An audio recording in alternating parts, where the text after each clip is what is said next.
So I remember this encounter in 1982. It was the week before Thanksgiving, and I had just arrived in the United States, leaving all I knew, my family and friends in England and Ireland, and was on my way to California to begin a new ministry. And I thought, I'm going to have a softer landing. I'm going to stay with some friends in New York, and I'm going to stay with some friends and have my first Thanksgiving in Indiana, in Bloomington, on the way over to California.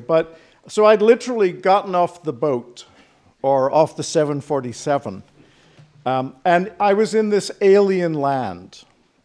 I had no idea. You know, there's a whole thing about that we are separated by this language. There's a kind of familiarity between England and Ireland and America, but it is a very different culture when you find yourself here. And I arrived, and I had this little piece of paper that said that I was a resident alien. And you have to sign these declarations to say things like that you've never overthrown a foreign government. I had to think about that one. And my friend in New York was a Catholic chaplain at Fordham, so I was staying with him in his apartment, and he lived on Henry Hudson Parkway. And I didn't know who Henry Hudson was, never mind his parkway, where it was. So you get the picture. So I was going into the city by bus, and I was waiting at a bus stop, and it was freezing cold. And there was this African-American woman waiting for the bus as well. And I'd worked with people from the islands, but African-Americans were kind of new for me. I didn't know many African-Americans. And so as we were waiting for the bus, we struck up a conversation. And it was an amazing conversation. And 35 years later, I still remember it. And she worked for Macy's, and part of her job was to coordinate the Macy's Thanksgiving Parade, which, again, I didn't know anything about. And we got talking deeper. I told her I was a priest. I was on my way to begin a new ministry in California, and we just got talking. And I find out that she was married or was in a deep relationship with Jimi Hendrix. I knew who Jimi Hendrix was. And it came out, and she talked about that the media had kind of painted him as this crazy drug addict who overdosed in 1970. But he said, she said he had epilepsy. And her theory was that he didn't OD on drugs, but that he choked. But that the media played this up. And there was a great kind of opening up of her pain and her struggle. And here she was now working in New York and had moved on. And the bus came along, and we got on the bus, and we continued the conversation. It was a wonderful kind of moment for somebody who just arrived. A sense that Americans were very friendly and open and talking, and we didn't have our iPhones to kind of busy ourselves. We actually had a conversation that lasted for a long time. And that conversation has stayed with me. And it was profoundly deep, personal, and welcoming. We both there was a mutuality and sharing of our journeys that touched me. And it reminds me of today's gospel reading. It's a long reading. It is the longest conversation recorded that Jesus has in the New Testament. And it's often been kind of misinterpreted as, this sinful woman who has 5 husbands and is living with this guy, and there's sort of the morality of the story actually covers the truth of the story. I looked it up. It was if you go on the internet, this story is classified under bad girls of the New Testament.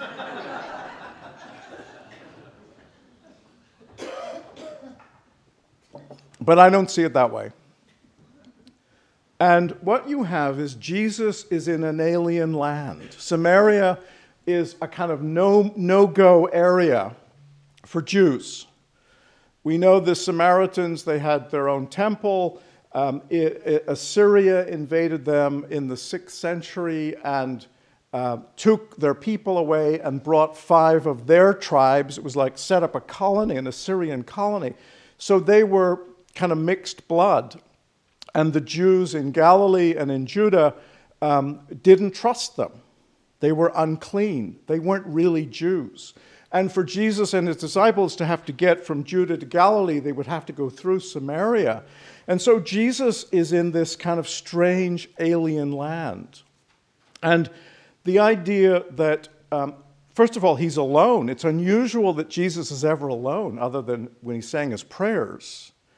The disciples are out buying food, and he's alone at this well. And the well is one of the most sacred places in Palestine. It is the well that Jacob fed his flock from. And it was excavated in 1935. It's 135 foot deep, 80 foot to the water from the surface, 7 feet wide, earthen walls to keep the animals out. So that's the place where this conversation with a woman in the middle of the day happens. And usually women will come and draw water in the morning as a group. So the idea that this woman is alone, she's kind of maybe stigmatized from the other women. She has to come at another time. She's kind of on her own.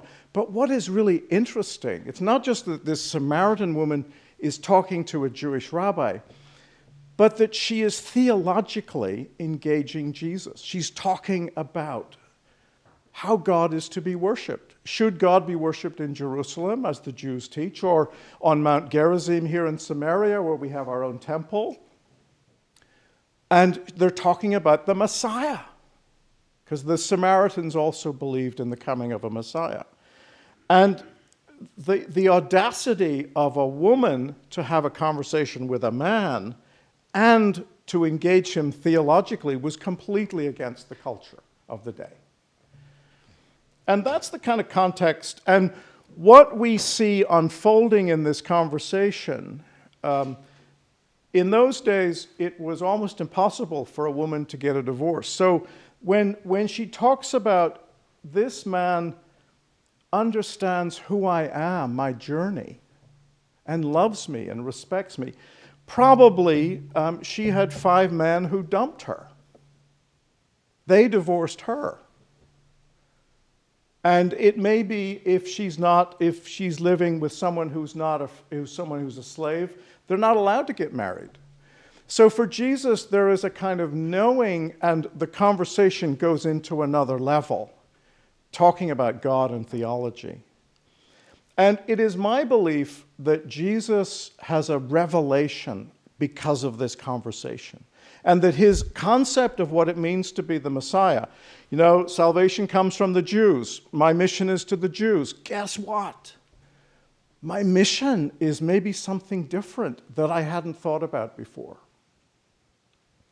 To these Samaritans, to these Gentiles, to these unclean people, my mission is different. And often we think that, Jesus is God, so he knows everything. But this story challenges that concept. There's a way in which Jesus is on a journey, and he's on a journey of self-discovery. And this conversation, this woman opens his mind to a different concept of what it means to be the Messiah. And he's so intrigued that he stays on for 2 more days. The disciples are dumbstruck. You've been drinking this polluted water from a dirty Samaritan bucket. You're buying food, and Jesus says, chill, guys. There's something here that's going on that I wasn't aware of. And the fact that this woman goes into the community, she talks about this man, come and meet this man, come and hear him. She becomes an evangelist. And it's interesting, in the Eastern Orthodox Church, she's actually revered as a saint.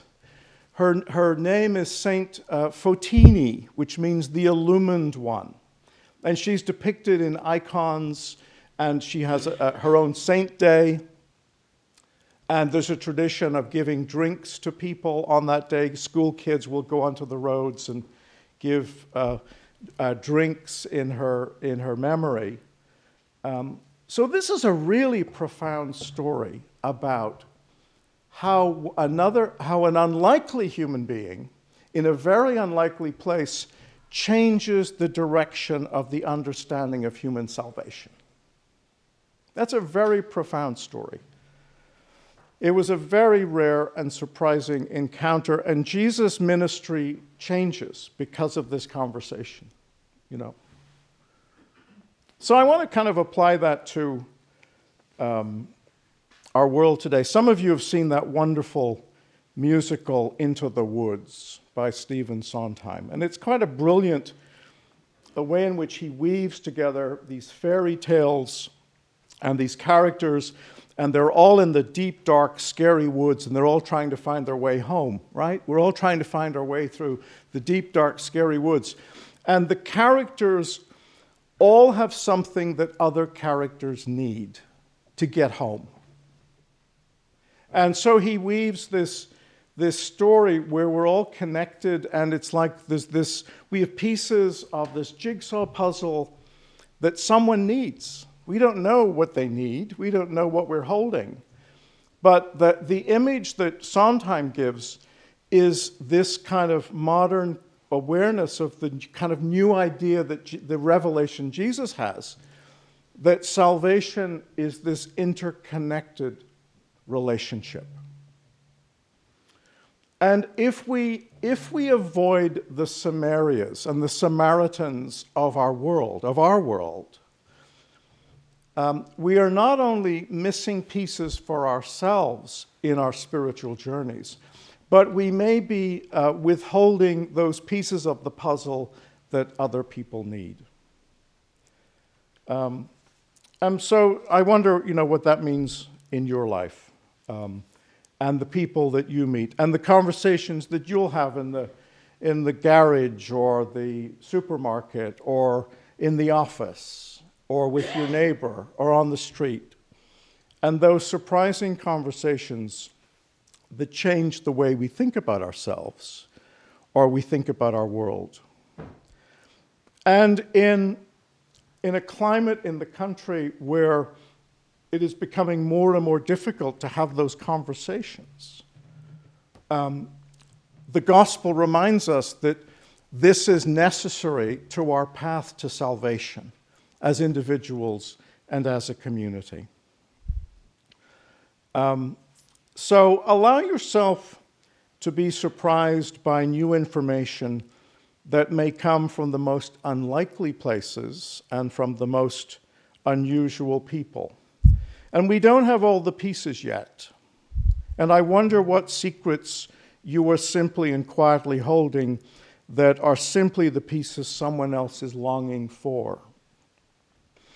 And I close with this quote. It was a kind of theological reflection that I found on the musical Into the Woods. When Jesus stands between all of our relationships, so the idea is that Jesus is between all of us. When Jesus stands between all of our relationships, he tends to bring his own friends along. And Jesus is friends with all kinds of smelly, annoying, needy, and wicked people. If Jesus stands between all of our relationships, then no marriage or friendship can be an alibi to ignore and deny these people, not even true love. True love is in the proceeding out and in the inviting in, even for the unlovely, even for a sinful witch of a mother like Rapunzel has. As God did not eschew forgiveness, neither then can we who seek to follow the way of our Savior. Forgiveness is tied deeply and necessarily to the proceeding out as well as the inviting in.